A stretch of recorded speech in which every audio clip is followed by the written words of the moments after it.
Hi, well I'm at Wakehurst Place today, and that's the place for the Millennium Seed Bank, where they're trying to collect lots of different types of seed and store them. And it's great to look around.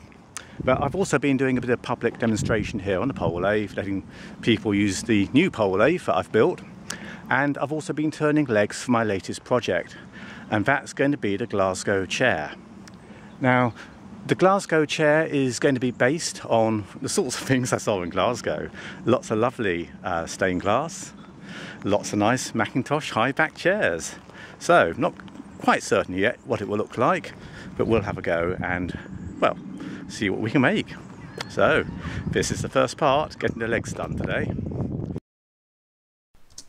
Well, here I am under our nice rain cover with my bodger friends, and I'm using the new lathe. So this is the light portable lathe and height adjustable one.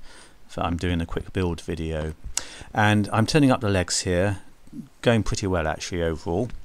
I had been doing some sort of practice runs at a previous bodging event, so I'll take us back to that in just a minute. But here you can see the legs that I've actually been making up, and for reasonably similar ones.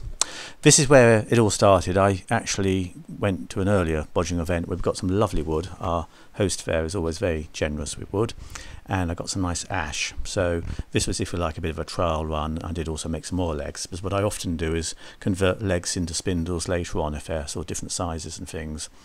But I'm just splitting down a log here using some nice wedges. It was a fairly good bit of grain actually on this, wavy in places and the odd knot, but overall for leg and spindle material it was perfectly good stuff. If it was very wavy I'd probably use a throw to try and correct the break, but as it was good I just wedged it down. I then trim it to length, and having halved and quartered it, get the billets to about 20 inches long roughly, and I have a little vise on the end of my shave horse to help with that.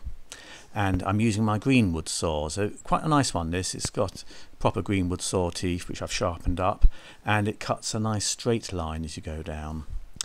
Next stage is draw knifing and taking off really the corners of the billet to get it fairly round before it goes in the lathe, and it's obviously far quicker to get stuff off with the draw knife.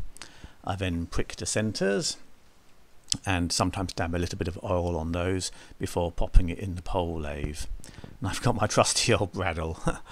So double wrap round on the pole lathe string, tighten it up with my crank handle. So this is back to the old pole lathe, which is a nice solid construction, and straight away down to some roughing with my roughing gouge. There you can see it. It's the curved sort of gouge shape on this one, and it's great for getting the corners off and getting a sort of roughly round section on it. The wood was actually turning very nicely, and you can see actually by the volume of shavings coming off it's pretty good. So good bit of leg building muscle there, very good for cycling. I'm now using the planing chisel, and I use quite a wide planing chisel. I like to use a 2-inch wide planing chisel.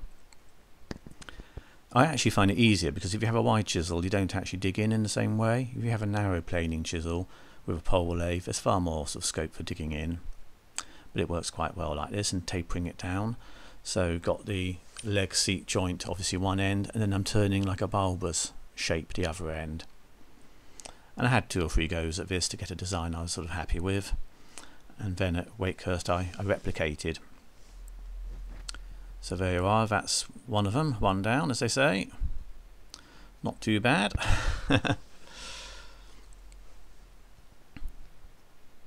Get a fairly smooth finish, and what I sometimes do is get a handful of sawdust, there's plenty of shavings, and just rub it over. They're my tools. So you can see all the various things, and there's a run of legs, so I'll have enough for a stool and a chair. And well, this is Glasgow Chair underway, so quite an exciting project, and I'll put a few more up on this. I hope you enjoyed watching that one, and thanks for watching.